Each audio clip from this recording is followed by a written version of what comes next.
Saya hidup cukup berkecukupan secara finansial, keluarga saya juga tergolong cemara ya, tapi saya merasa hidup tuh sangat overrated gitu. Banyak kesusahan-kesusahan dan I cannot imagine gitu kalau kesusahan-kesusahan itu terjadi ke anak saya. Sebuah keputusan yang besar biasanya jauh lebih aman dan menghasilkan hasil positif jika dilakukan secara bertanggung jawab dari hati yang tenang, bukan dari hati yang ketakutan.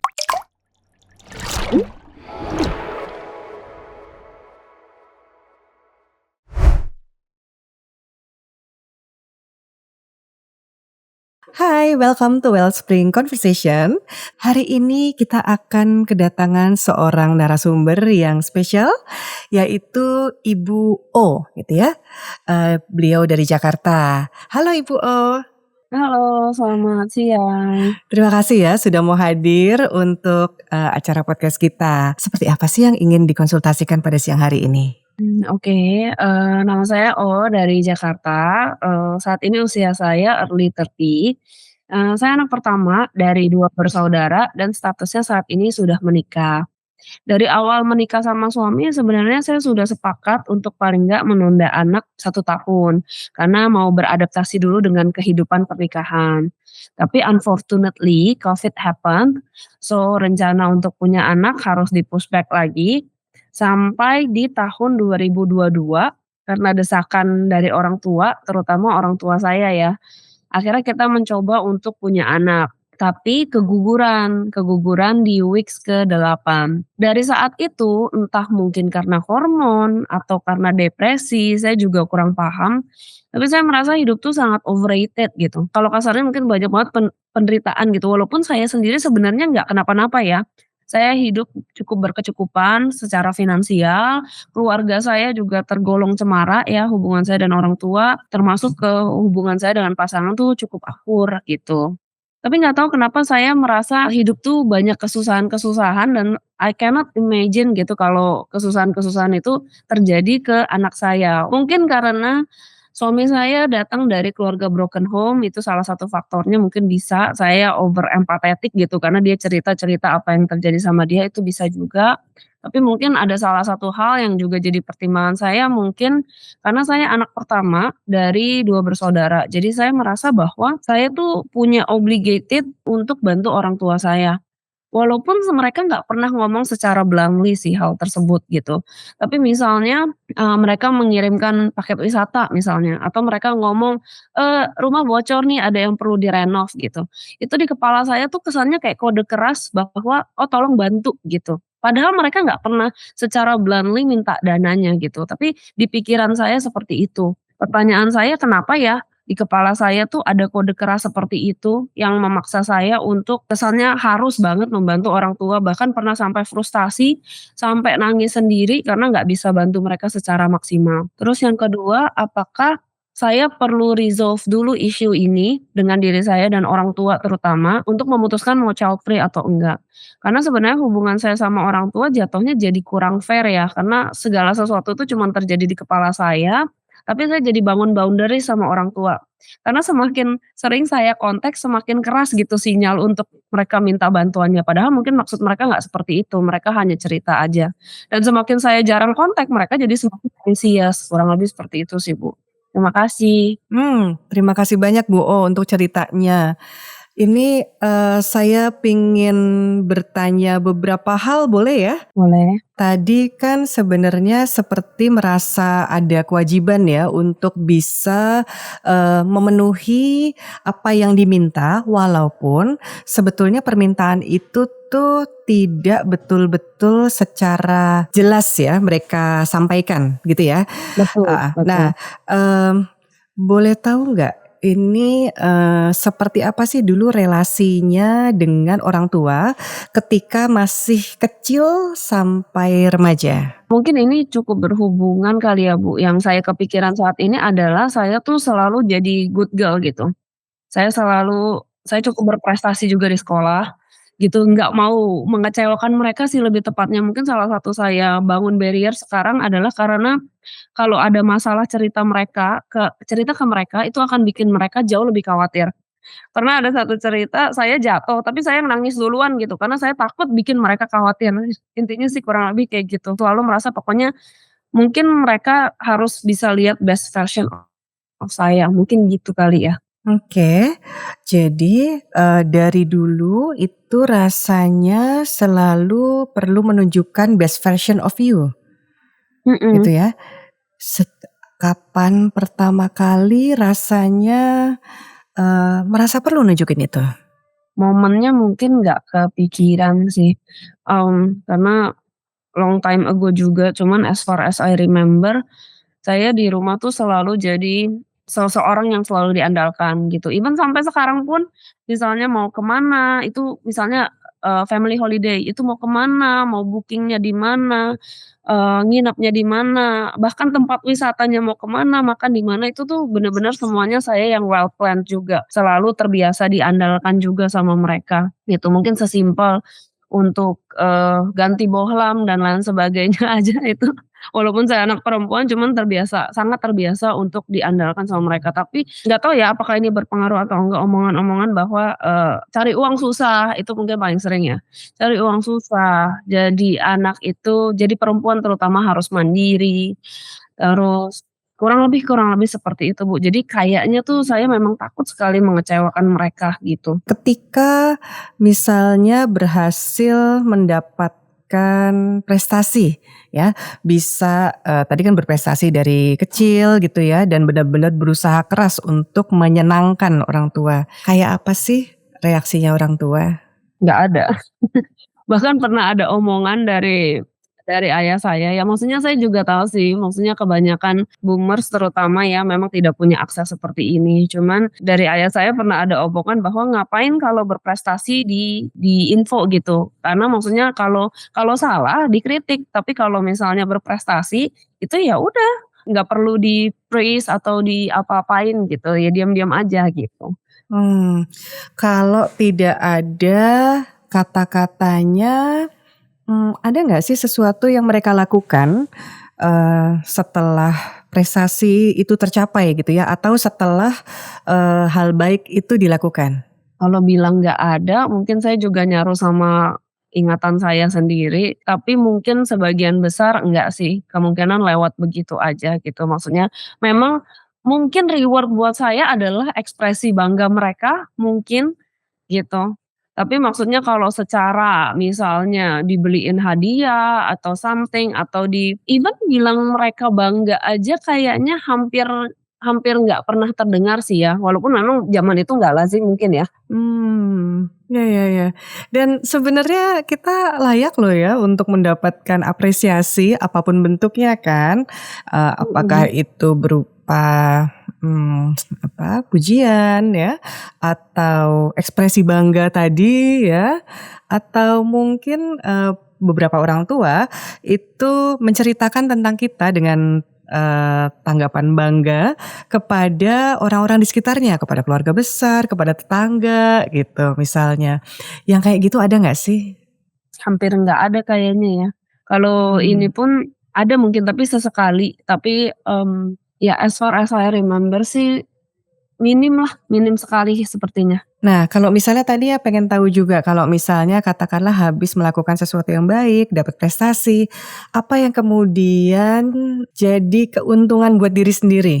Keuntungan yang dirasakan buat diri sendiri mungkin bikin mereka tenang. Bikin mereka happy mungkin ya walaupun tidak secara bluntly ditunjukkan, tapi mungkin dalam hati tahu bahwa mereka bangga, mereka happy, tapi untuk ngomongnya ke saya sih nggak diucapkan secara verbal, tapi mungkin saya bisa merasa bahwa mereka happy, mereka bangga, kurang lebih sih Mmm, seperti itu sih, Bu. oke.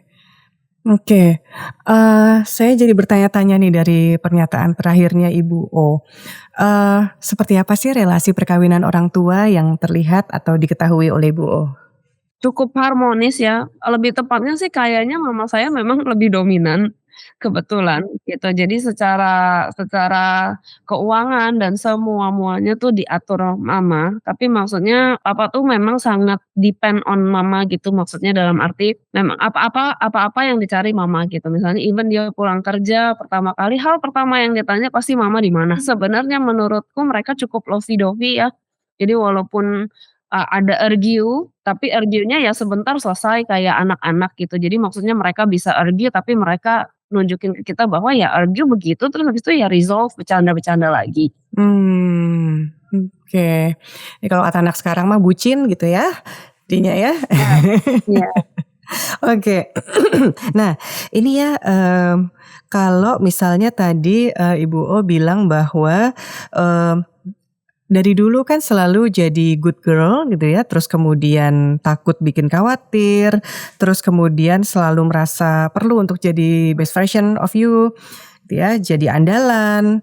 Tapi di sisi lain kan sebenarnya tidak ada pengakuan gitu ya, atau apresiasi tadi. Dan sebetulnya, saya tadi mencatat ya hal penting, ternyata salah satu apresiasi yang kerasa banget adalah ekspresi bangga dari mereka yang walaupun itu mungkin tidak terlalu kelihatan, lalu, bikin mereka, tenang. Jadi, as if, something accomplished gitu kan ya jadinya ya dari sisi mereka gitu ya jadinya. Gini, saya mau cerita dulu bahwa, kalau parenting itu kan juga berkembang ya dari zaman ke zaman gitu.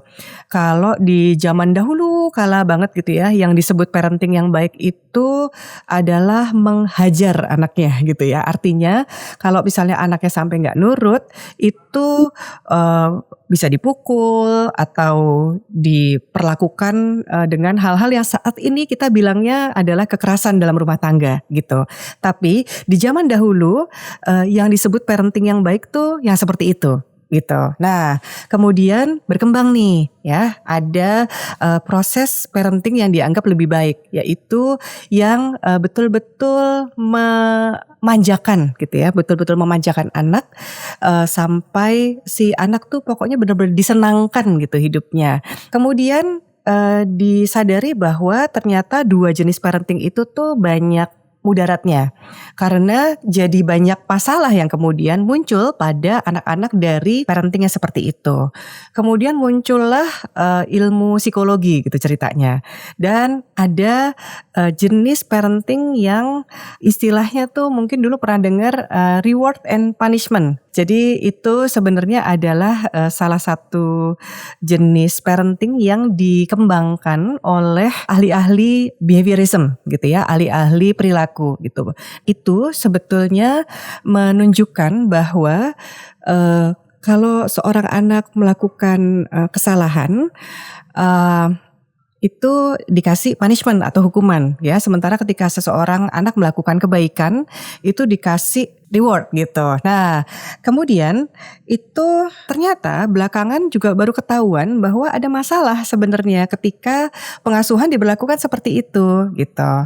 Nah, tapi pengasuhan dengan model yang 3 tadi itu kalau dari usianya Ibu O sekarang itu, sepertinya banyak terjadi pada tahun-tahun itu, gitu ya. Sehingga memang ada beberapa, dampak yang kurang menyenangkan ya kemudian baru disadari akhir-akhir ini. Sehingga kalau zaman sekarang itu, rekomendasi parenting-nya itu berbeda lagi gitu sebetulnya. Jadi kalau zaman sekarang itu banyak yang bilang adalah, parenting positif, disiplin positif gitu ya. Itu tuh, ada kemiripannya dengan, yang terakhir tadi reward and punishment, tapi dasarnya itu adalah dasar, cinta gitu ya. Bagaimana kita mencintai si anak, bagaimana kita punya hubungan yang baik dengan anak gitu. Nah, mengingat zaman terus berkembang ya, bisa aja ternyata parenting yang berlaku sekarang ini ternyata punya masalah-masalah juga gitu yang belum ketahuan gitu. Karena kan ya namanya juga zaman berkembang ya gitu. Tapi saya kepikiran nih Ibu O, bahwa, mungkin pola parenting yang dikenal pada saat itu justru yang membentuk Ibu O untuk jadi orang yang merasa terus perlu untuk melakukan hal-hal yang baik gitu. Karena hal-hal baik tadi itu kan rewarding gitu sebenarnya gitu ya. Bisa membuat ekspresi bangga muncul pada wajah mereka gitu ya. Atau kadang-kadang yang kita sebut reward itu ternyata adalah hilangnya suatu masalah gitu. Jadi bukan mendapatkan sesuatu yang baik, tapi masalahnya hilang gitu. Makanya tadi aku tertarik ketika O bilang bahwa bikin mereka tenang gitu ya. Jadi bisa saja sesuatu yang tidak menyenangkan terjadi, lalu kemudian karena Ibu O punya prestasi tertentu atau melakukan hal baik tertentu, itu terkendali gitu ya. Itu menjadi baik kondisinya. Itu membuat hidup sekeluarga menjadi lebih nyaman. Apabila ini terjadi berulang kali, apalagi bertahun-tahun, dan tidak pernah ada pembahasan tentang hal ini, sangat mungkin itu menjadi pembentukan kepribadian gitu. Menjadi tadi nih, kayak ada kebutuhan untuk menjadi anak baik. Ada kebutuhan untuk menyelesaikan semuanya gitu ya. Ada kebutuhan untuk mengendalikan apa yang bermasalah sehingga bisa selesai dengan jauh lebih baik. Gitu, seperti itu ya. Itu sebenarnya kalau ditinjau dari teori-teori psikologi yang berlaku pada saat ini ya, yang terbaru, yang yang updated banget gitu ya.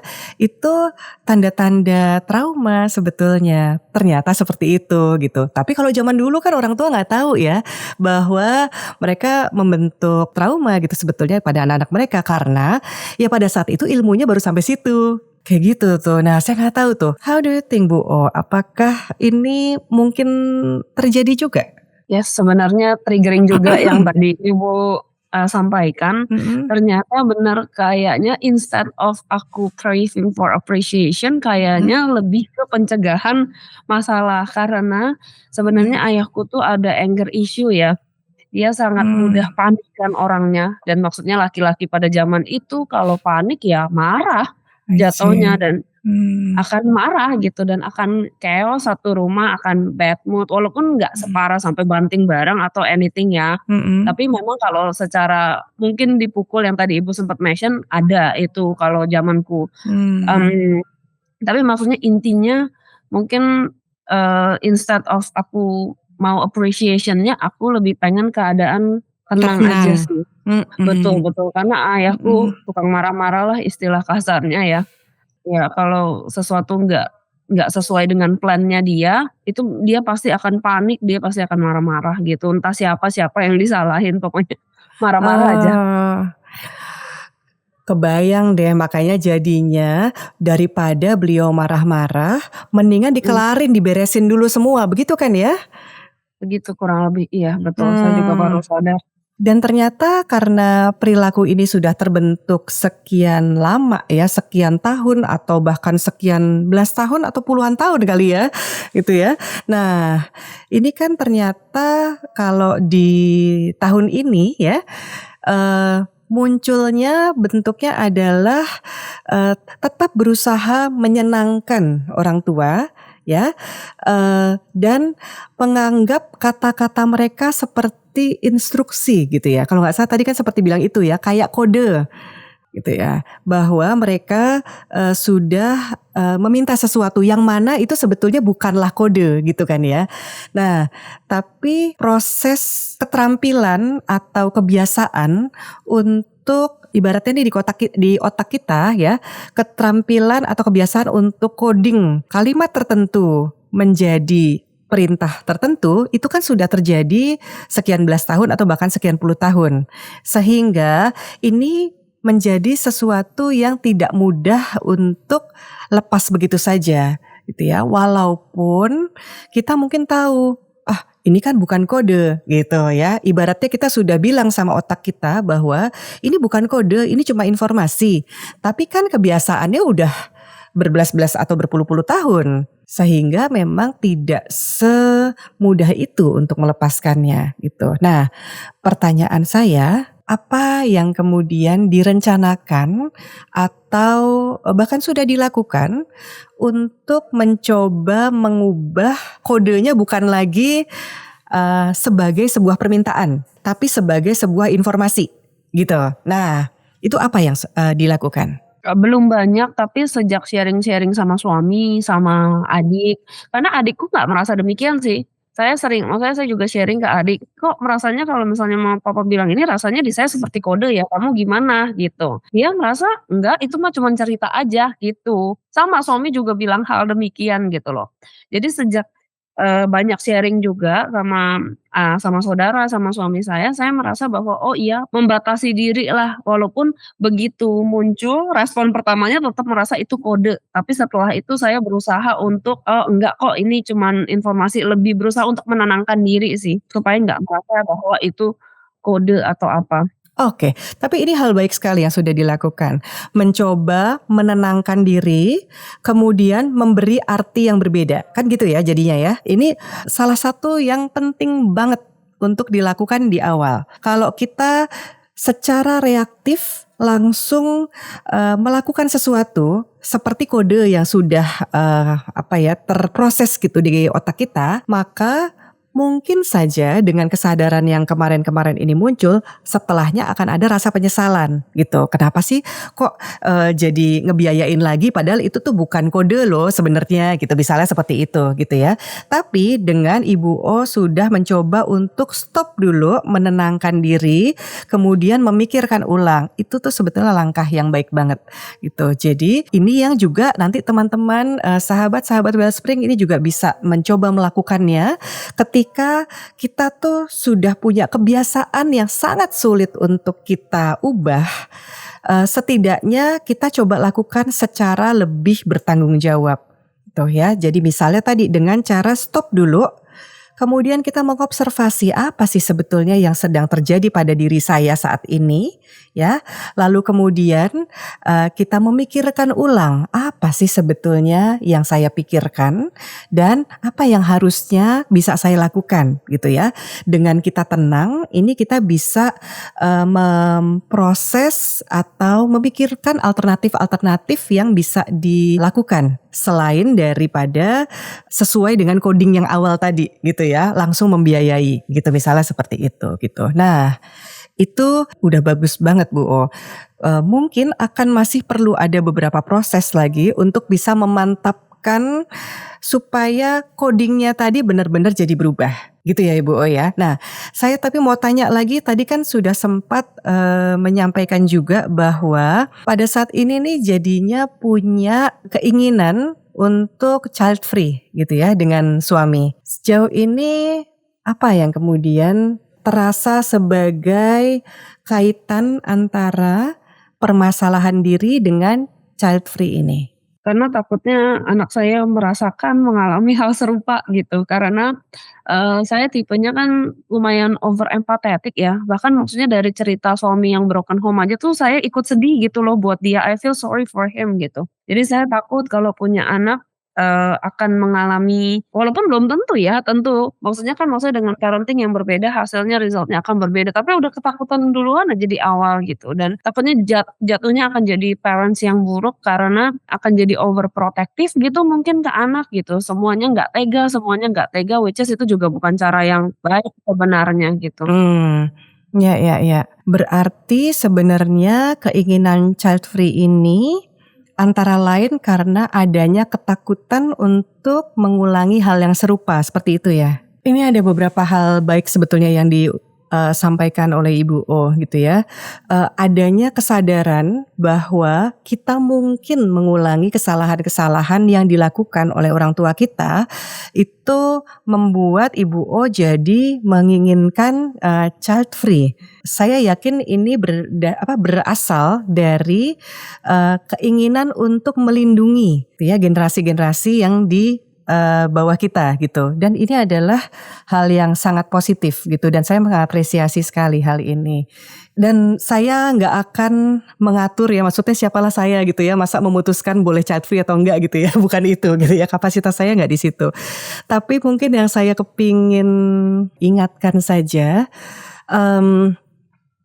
Sebetulnya, keputusan untuk melakukan child free itu kan sebuah keputusan yang besar ya.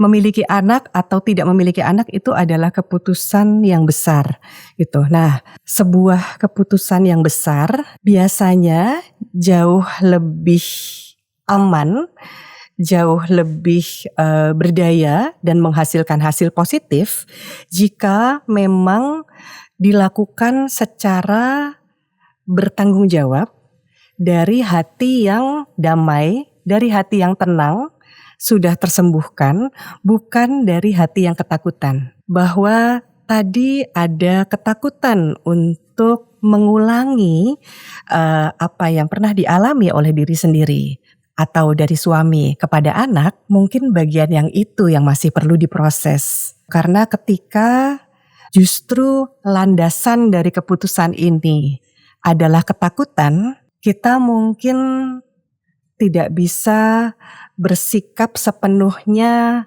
wise, bijaksana gitu.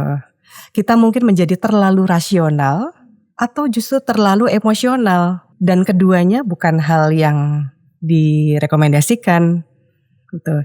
Yang kita butuhkan itu adalah tengah-tengahnya antara yang emotional mind itu dengan rational mind.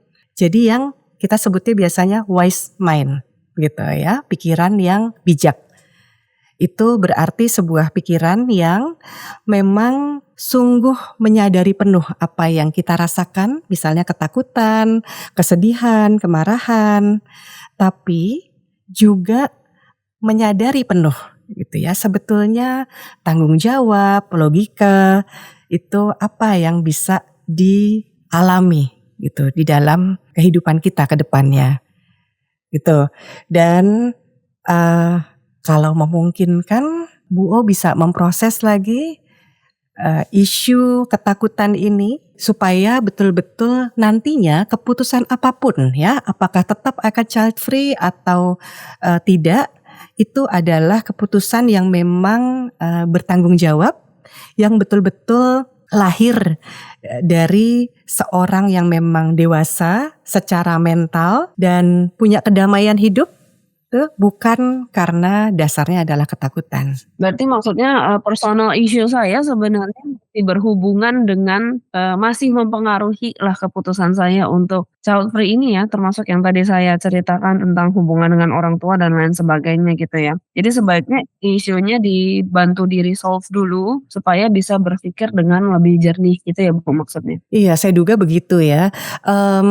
Tentunya juga untuk mengefisienkan waktu, Ibu O juga tetap bisa berproses secara mandiri gitu ya. Misalnya, dengan mencoba mendiskusikan dengan suami, dengan melihat bahwa mana sih yang sebetulnya betul-betul kita takuti. Jika ketakutan ini ternyata tidak ada, ternyata tidak akan terjadi, apa ya kira-kira keputusan kita gitu, misalnya seperti itu.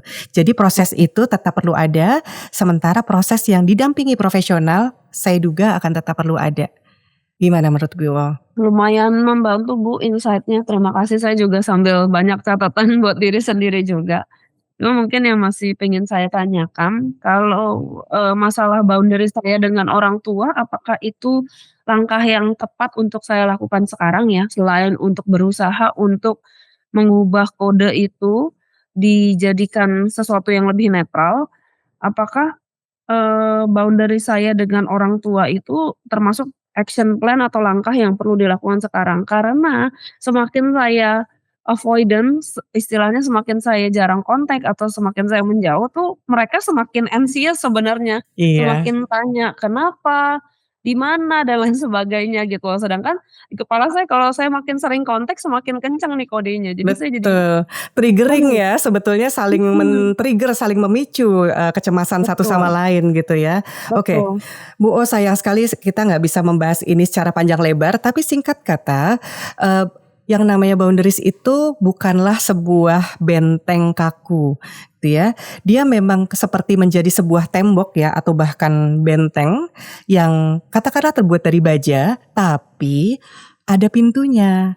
Dan boundaries yang sehat itu adalah ketika kita tahu kapan kita buka pintu lebar-lebar, kapan kita tutup pintu gitu. Jadi kapan tutup dan kapan buka itu yang sebetulnya akan perlu dicermati secara baik gitu ya. Dan itu lagi-lagi bukan karena ketakutan, tapi karena memang itulah yang dibutuhkan. Dan itu perlu muncul dari hati yang damai, dari pikiran yang bijak tadi. Senang sekali bisa ngobrol sama Ibu O, dan terima kasih sekali bersedia untuk ceritanya sampaikan kepada kita semua di sini. Jadi teman-teman Wellspring ini bisa mempelajari dan mungkin ada insight juga buat mereka tentang cerita ini ya. Mungkin bisa mempengaruhi hidup mereka secara baik. Jadi terima kasih banyak Ibu O, dan terima kasih banyak teman-teman Wellspring yang sudah menonton sampai akhir.